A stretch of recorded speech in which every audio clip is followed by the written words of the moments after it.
"Please act like you're my dad," a lost girl whispers to the most dangerous man in the room. But this biker hides a divine secret. Protecting her will wake an ancient power and attract monstrous forces from the shadows, forcing him to choose between his kingdom and a truth that could destroy a family forever.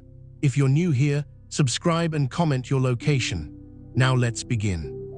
The scent of spilled beer, old leather, and motor oil was Hellion's temple incense now.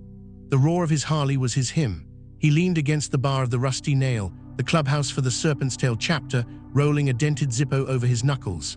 A relic, like him. Across the room, his VP, a mountain of a man named Mark, was arguing playfully with a prospect about a football game. It was loud, profane, and utterly, mercifully human.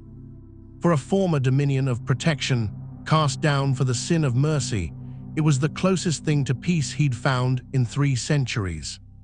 That's when the door creaked open. Not with the confident shove of a prospect or the weary drag of a barfly. It was a hesitant, tiny pull.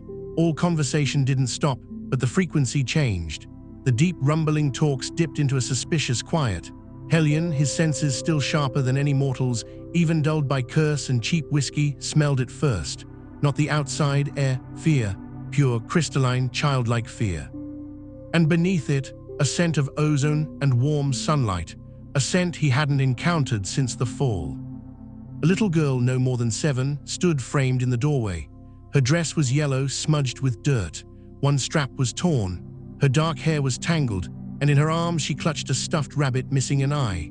Her gaze, wide and terrified, swept the room of scowling, bearded, leather-clad men and landed directly on Hellion. She walked straight through the minefield of pool tables and boots, ignoring the muttered, "What the hell?" from James by the jukebox, not even flinching as David, their enforcer, shifted his bulk to block her path for a second before stepping aside, baffled. She walked right up to the bar stool where Hellion sat, his Zippo frozen in his hand. She stared up at him. Her eyes weren't just brown. They were the color of fertile earth after the first rain, ancient eyes.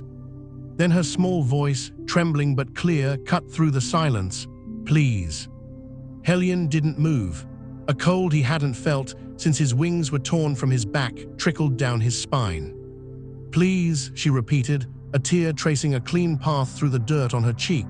"Act like you're my dad." A beer bottle shattered somewhere. Someone choked on a laugh, then swallowed it. Mark was on his feet, his expression shifting from confusion to a protective scowl. This was their territory, their chaos. A lost kid was a problem, a complication they didn't need. But Hellion saw it. He saw the faint, golden flicker around her small form, a glow only something like him could perceive. She wasn't just a lost child. She was a beacon. And she had, with an unerring instinct that defied all logic, walked into a den of wolves and asked the only fallen angel in the room to be her father. The curse, the ancient binding words etched into his very soul, stirred. He knew every clause, every vicious loop. "Live as man, know their pain, your strength is ash, your light is ember. Unless the fine print, the cruel joke of his punishment, should you perform an act of true, selfless guardianship, a fatherly grace without thought of reward, a sliver of what was lost may return. But so shall the eyes of the pit find you anew." He looked at her, this tiny, trembling sunbeam in a room of shadows. He looked at his brothers, his empire of chrome and sin, the only thing he'd built in this wretched, beautiful world. To touch, this was to risk it all. He slid off the bar stool, the leather of his cut creaked. He knelt, bringing himself to her eye level. The room held its breath. "Okay, kid," he said, his voice rough from disuse and smoke, but softer than any of the Serpent's Tail had ever heard it. He didn't smile. His face, scarred from human fights and ancient battles, wasn't built for it, but he nodded. "Okay, let's get you sorted." He stood, scooping her up in one fluid motion. She was light as a sparrow. She buried her face in the worn leather of his vest, the patch of a serpent coiled around a dagger right against her cheek. "Mark," Hellion said, his tone leaving no room for debate. "The office, now." The club's office was a shrine to disarray. Stacks of invoices for custom bike parts, a dusty computer, a safe, and walls papered with club photos and a faded map of their territory. Hellion set the girl down on the cracked leather couch. Mark loomed in the doorway, arms crossed. "Hellion, man, what's the play? We call social services, get her gone. This is a headache we don't need." The girl, clutching her rabbit, looked from Mark's intimidating form back to Hellion. "My name is Stella," she whispered. "Stella," Hellion repeated. The name meant star. Of course it did. He grabbed a relatively clean bandana from a drawer, wet it with water from a bottle, and handed it to her. "Clean your face, Stella, you're safe here." He turned to Mark. "We're not calling anyone, not yet." "Why?" Mark's voice was a low growl. "Since when do we run a daycare?" "Since the celestial laws of a divine curse demanded it," Hellion thought. "Since this child smells like home and damnation all at once." "Since she walked in here and asked for me," Hellion said, his eyes locking with Mark's.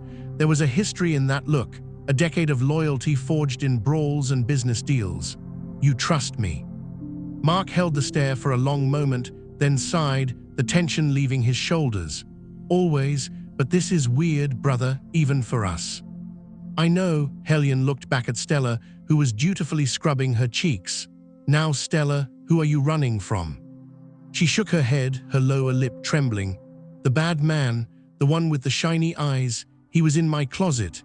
He told me to run and not stop until I found the bright one in the dark place." Hellion's blood went from cold to icy.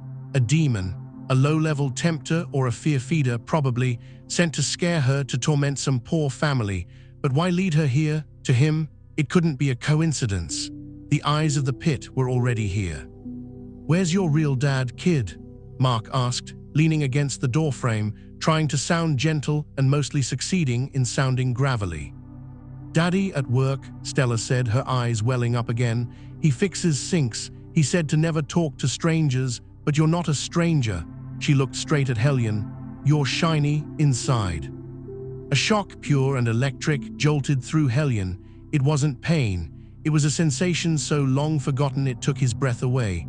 A minuscule filament of power, like the first spark in a dead engine, flickered in his core. The curse's fine print. The selfless act, taking her in, offering protection. It was starting. And as it did, his perception shifted. He could see more. The mundane clutter of the room receded. He saw Mark's aura, a steady, stubborn crimson of loyalty, and he saw Stella's, a brilliant, untarnished gold, and around her, like a foul stain, a clinging residue of sulfur and shadow, the demon's signature. He could follow it. "We're going to take you home, Stella," Hellion said, his new old senses tracing the psychic trail. It led east, towards the older suburbs. "But we're going to make sure the bad man is gone first. Okay." She nodded, trusting him completely. "Mark, get the car, the truck. We're not taking her on a bike. And call Paul, tell him to meet us at the address I'm gonna give you. Tell him to bring the industrial cleaner, their code for heavy weaponry." Mark's eyes widened, but he nodded. This was club business now. The ride in the club's beaten-up Ford pickup was silent. Stella sat between Hellion and Mark, small and brave. Hellion concentrated, following the fading taint of demonic energy. It led to a modest, well-kept bungalow on Maple Street. A red compact car was in the driveway. The lawn was neat. A child's bicycle lay on its side in the grass. As they pulled up, the front door opened. A man stepped out. He was in his mid-30s, wearing clean but worn blue work pants and a polo shirt with a plumbing company logo. He had a kind, tired face, now etched with panic. He was wringing his hands. "Stella," he cried, running towards the truck before it even fully stopped. "Daddy," Stella scrambled across the seat, and Hellion opened the door. She leaped into her father's arms. The man held her fiercely, tears in his eyes. "Oh my God, baby, where were you? I called the police. I was so scared." He looked over her head at Hellion and Mark, who had now exited the truck. His relief curdled into confusion and a flicker of fear. He saw the cuts, the patches. The undeniable menace. He held Stella tighter. "Who are you? How did you find her?" Hellion was about to speak, to spin a story about finding her lost downtown, when his newly awakened sight kicked in. He looked at the father. And the world dropped out from under him. The man's aura was not human. It was a murky, suppressed violet, shot through with threads of oppressive black. It was the aura of an infernal entity, a specific one. Hellion knew that psychic fingerprint. It was the same as the residue on Stella. This man, this worried, loving, plumbing father, was the demon. But there was no recognition in the man's eyes. No sly grin, no mocking telepathic message, just the profound human fear of a parent who had lost his child, facing two dangerous bikers. The love pouring from him as he held Stella was real, palpably, blindingly real. The shocking truth slammed into Hellion with the force of a divine hammer. The demon assigned to torment him, to whisper failures in his ear, to ensure his mortal life was a hell of small miseries, had fallen so deeply into his human cover that he had forgotten himself. He had built a life. He had loved.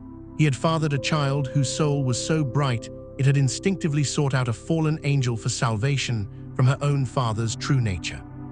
Hellion's mission inverted in a heartbeat. This wasn't about slaying a monster to save a girl. It was about protecting this fragile, beautiful lie.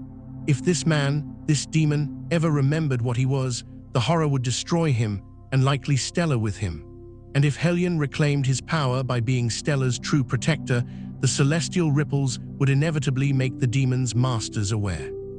They would come to force their soldier to remember, to use Stella as the ultimate weapon to break Hellion's spirit for good. "Name, Daniel," Hellion said, forcing his voice into a calm, low rumble. He used the most ordinary human name he could think of. "This is my associate, Mark. We run a motorcycle repair shop downtown. Found your daughter wandering near the highway. She gave us your street name. We just wanted to make sure she got home safe." The lie was smooth, practiced, a mortal lie. The father's shoulders slumped in profound relief. The fear of the bikers was now outweighed by gratitude. "Oh, thank you so much. I'm Leo Miller.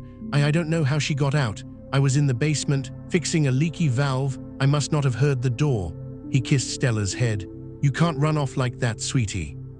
"The bad man in the closet told me to," Stella said, her voice muffled against his shirt. Leo's face paled, but it was a human, fatherly fear of nightmares and childhood terrors. "It was just a dream, honey, just a bad dream." He looked back at Hellion, embarrassed. "She's had nightmares lately." Nightmares fed by his own leaking, subconscious demonic energy, Hellion realized. A tiny part of Leo, buried deep, was still trying to do his job, spread fear, and was accidentally terrifying his own daughter.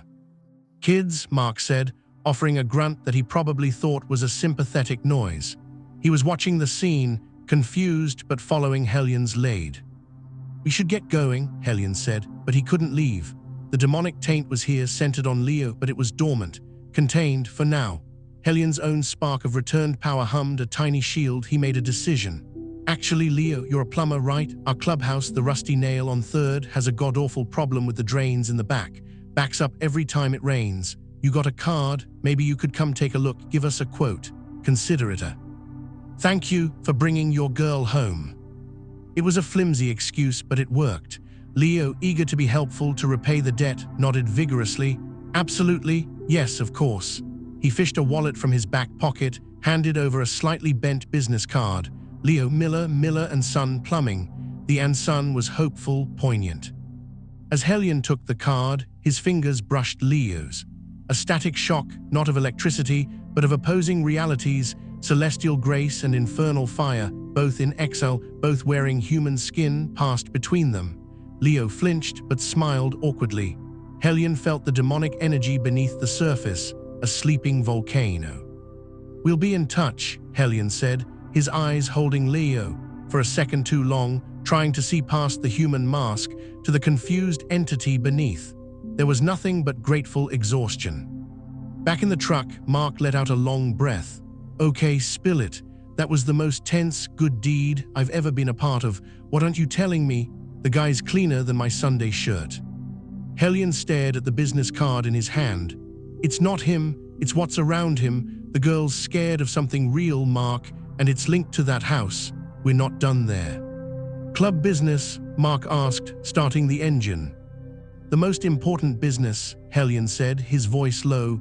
"Protection. We're going to protect that family, quietly, from the shadows."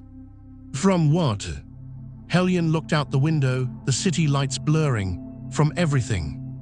Over the next week, Hellion orchestrated his new secret mission. He had Leo come to the clubhouse to look at the drains, a problem Paul conveniently created with some strategic clogging.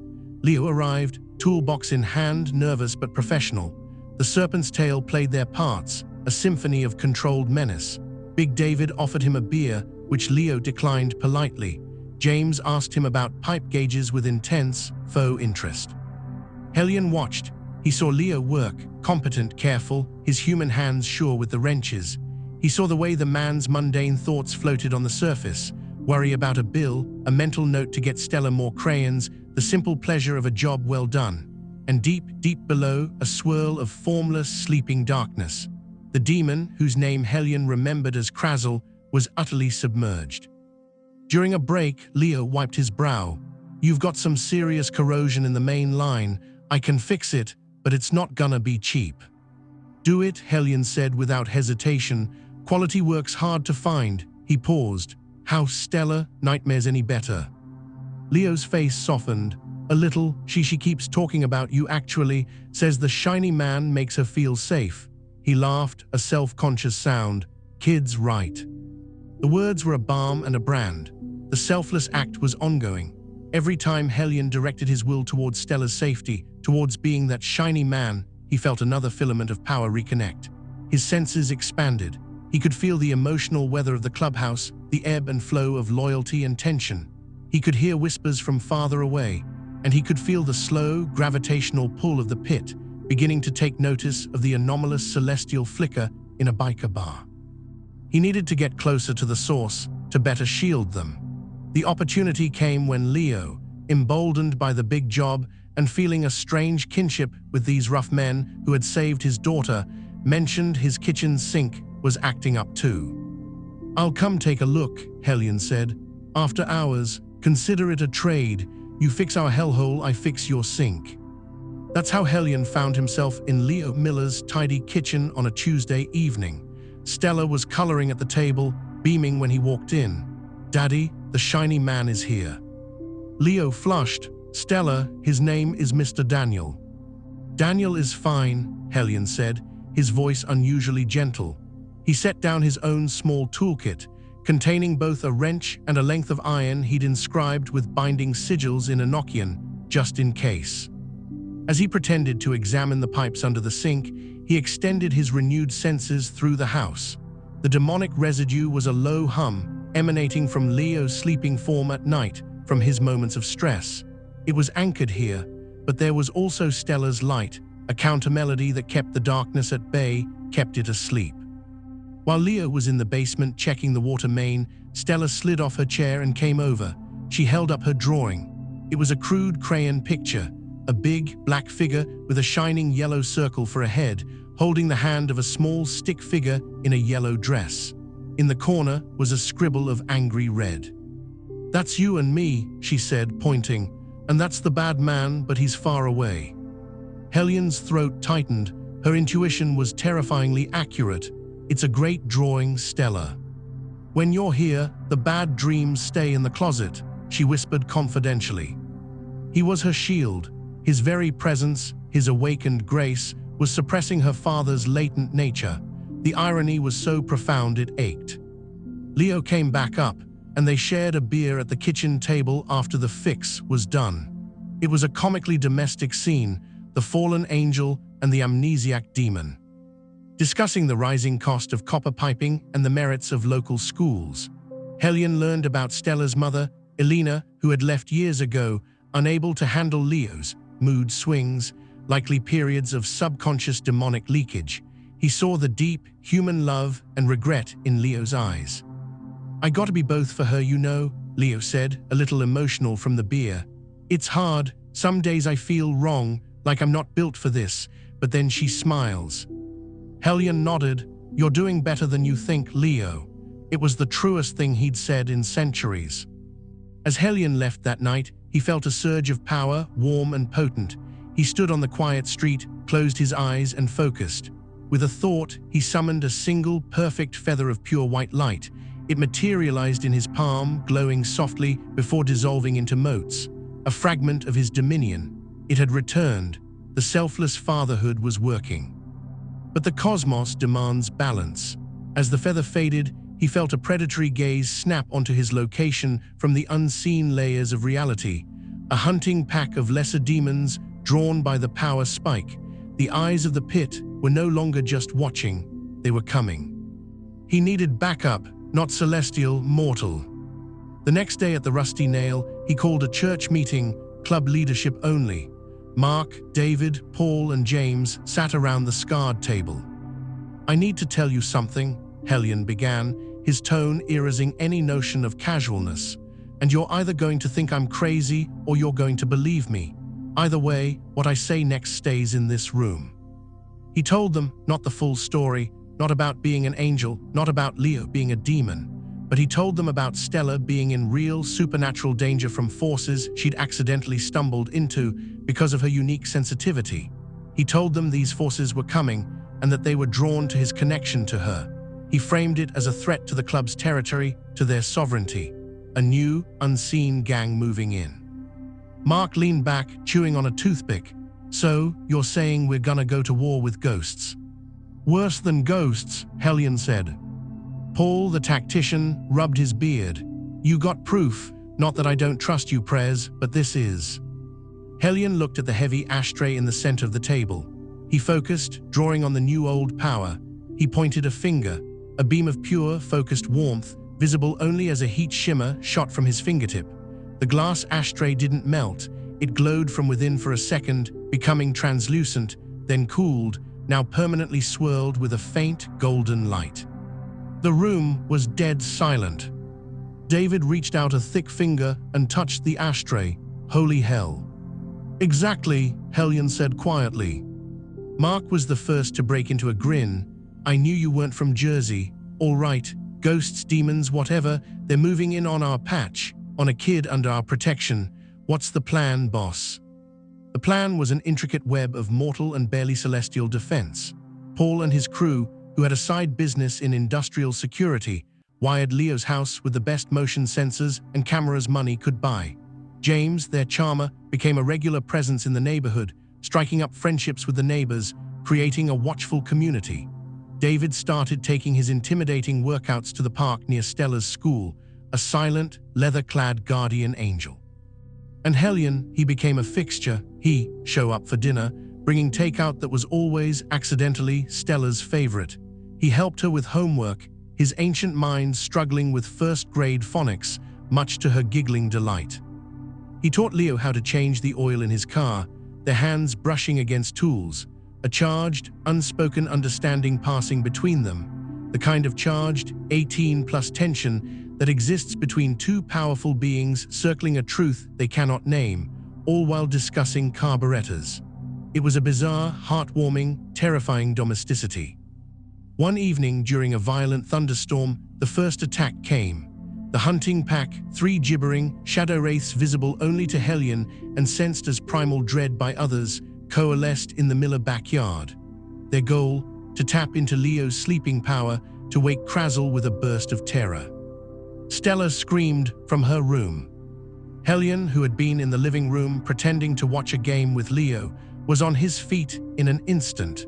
Leo was faster, rushing down the hall with a father's speed. "Stay with her," Hellion commanded, his voice dropping an octave, ringing with an authority that was not of this world. Leo froze for a second, then obeyed, vanishing into Stella's room. Hellion threw open the back door, stepping into the lashing rain. To a human, he was just a man facing a storm. In reality, he stood revealed. He didn't have wings yet, but a nimbus of faint, golden light emanated from him, holding back the oppressive demonic gloom. The wraiths screeched, lunging. He fought not with weapons, but with will. He was a dominion of protection. His power was a shield, a fortress. He shaped the air into a concussive ward and slammed it forward. One wraith dissolved. Another lashed at him, and he caught its essence in his hand, feeling the icy hate, and compressed it until it snuffed out like a candle. The last one fled. Hellion stood in the downpour, panting, the rain sizzling where it touched his glowing skin. The power coursed through him, victorious, intoxicating. He felt more of his strength return, a cascade of light filling the hollows of his soul. He turned and saw Leo standing in the doorway, holding a weeping Stella. Leo's face was pale, his eyes wide. He hadn't seen the wraiths, but he had seen Hellion standing in the storm, unafraid, outlined by a light that couldn't possibly be from the street lamp. He had felt the ancient, terrifying authority in his command. "What are you?" Leo whispered over Stella's head. Hellion met his gaze, the rain plastering his hair to his scalp. "The guy who fixes sinks," he said, the lie now a fragile thread, "and keeps nightmares away." The trust deepened, but so did the danger. The failed attack would draw a bigger one, and Hellion's power was now a beacon. He knew the final confrontation was coming. He also knew something else. He was falling, not from grace this time, but into something else. Into the smell of crayons and takeout pizza. Into the sound of Stella's laugh. Into the charged, complicated friendship with Leo, a man he was sworn to oppose in a cosmic war, but who he now would die to protect. The club was on high alert. Mark had prospects doing drive-bys of Maple Street every hour. The bond between Hellion and his brothers was forged anew in this stranger fire. They weren't just protecting a kid, they were protecting their president's new, fragile heart. The end came on a quiet Saturday afternoon. Stella was at a friend's birthday party 2 blocks away. Leo was at the clubhouse, finally installing the new commercial-grade water heater Hellion had ordered. It was a trap, and Hellion knew it. They were separating the flock. He felt the dimensional tear before he heard it, a sickening rip in the fabric of the world at the edge of his perception, near the park where the party was. A high-level demon had come, a corruptor, one who specialized in awakening buried identities. Its plan was simple: grab Stella, use her life force as a key to violently unlock Krazel's memory, and then watch as the horrified demon either destroyed himself or turned on Hellion. "Leo, stay here," Hellion barked, already running for his bike. "What's wrong?" Leo yelled, dropping a wrench. Stella was all Hellion needed to say. Leo's face went ashen, and he ran for his car. Hellion's Harley screamed through the streets. He poured his celestial speed into the machine, making it a blur. He skidded into the park, a scene of frozen horror. Children were crying, parents were confused, standing still as if pressed by an invisible weight. In the center of the playground near the swings stood the corruptor. It wore the form of a slick, too-handsome man in a suit, but its true form flickered behind it, a thing of hooks and sorrow, and it had Stella by the wrist. She was fighting, her golden light flaring, burning its hand, but it held on. "Let her go," Hellion's voice rolled across the park, heavy with power. The air vibrated. "The fallen guardian," the corruptor hissed, its voice like grinding glass. "You've grown a conscience and a pet. This one's father belongs to us. Time for him to come home and remember his duty to torment you." It raised its other hand, a claw of black energy forming, aimed at Stella's heart. Not to kill her, to use her soul as a catalyst. Hellion didn't think, he acted. He unleashed the full extent of his returned power, not to attack, to protect. He threw a dome of solid golden light around Stella, severing the demon's grip and encasing her in an impenetrable fortress. The demon snarled, turning its attack on Hellion. They clashed. It was not a physical brawl. It was a war of realities, Hellion's light against the demon's corrosive void. The playground equipment warped and rusted around them. Parents fainted. Hellion was holding it, just barely. The demon was powerful, fueled by a direct mandate from the pit. Then Leo's red compact car screeched to a halt. He leaped out, saw Stella in the golden bubble, saw Hellion locked in a struggle with a nightmare made flesh. He saw his daughter's terror. And something in Leo Miller broke, or woke up. A wave of dark, violet energy erupted from him, not directed, just a shockwave of pure, panicked paternal rage. It hit the corruptor like a physical blow, making it stagger. It turned, and for the first time really looked at Leo. Its eyes glowed with triumph. "Krazel, brother, see your daughter, see the angel who would steal her from you. Remember your name, remember your fire." The words were a psychic spear, hammering into Leo's mind. Leo clutched his head, screaming. Memories that were not his, visions of hellfire, of tormenting a shining being, of centuries of petty malice, flooded into him, colliding violently with the memories of first steps, bedtime stories, and a little girl's hand in his. "No, that's not me, Stella," he gasped, doubling over. The demon pressed. "It is you, destroy the angel, claim your child in truth." Leo's head snapped up. His eyes were now flickering, one moment the warm brown of her father, the next a burning, hateful violet. He was being torn in two. His human love was a dam, and the demonic truth was a flood. Hellion saw it happening, the ultimate cruelty. He could defeat the corruptor, maybe, but if Leo fully awakened, the battle would be lost. Stella would lose her father forever. So Hellion made a choice. He dropped his defensive stance. He let his light dim. He looked straight at Leo, at the man wrestling for his soul. "Leo," he roared, using the human name like a lifeline. "Listen to me. You're Leo Miller. You fix sinks. You hate cauliflower. You sing off-key in the car. You're the father who stayed. That is your truth." He poured every ounce of his returned grace, not into a weapon, but into a single, focused command, a dominion's decree of identity. He aimed it not at the demon, but at the human heart drowning in the abyss. "You are Stella's father." The wave of golden power mingled with all the selfless, fatherly love Hellion had learned from watching Leo hit him. It didn't attack the demonic memories. It drowned them in a tsunami of human truth. It reinforced the dam of love with celestial concrete. Leo's screaming stopped. The violet flicker in his eyes guttered and died, snuffed out by a brighter, more powerful light. The human memories, the love, surged back stronger, clearer. He blinked. He was Leo Miller, just Leo Miller. And he saw a monster threatening his daughter and his friend. With a roar that was entirely, beautifully human, he charged, not with demonic power, with a father's rage. He tackled the corruptor, who was so stunned by the loss of its catalyst that it couldn't react in time. They fell to the ground.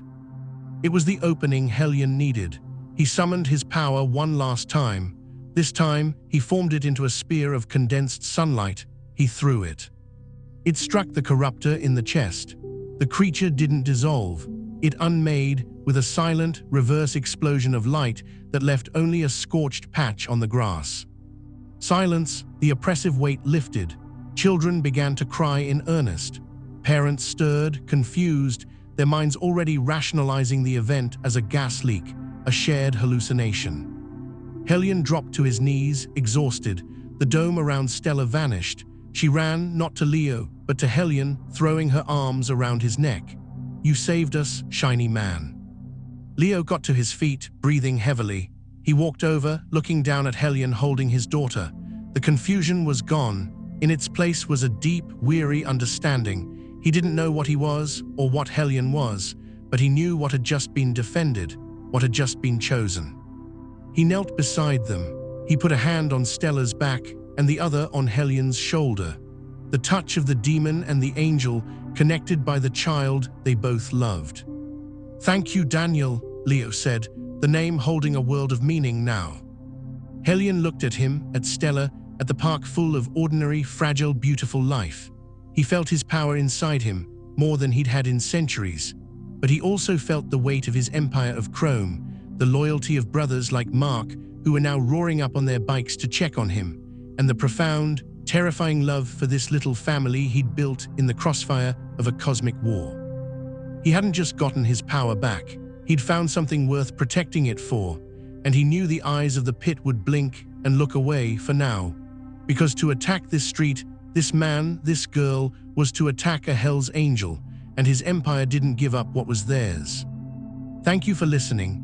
This fallen angel chose love over power, but his fight isn't over. Would you have made the same choice? If this story gripped you, smash that subscribe button. Tell me where you're watching from in the comments. Are you Team Hellion or Team Leo? Your support fuels our next tale.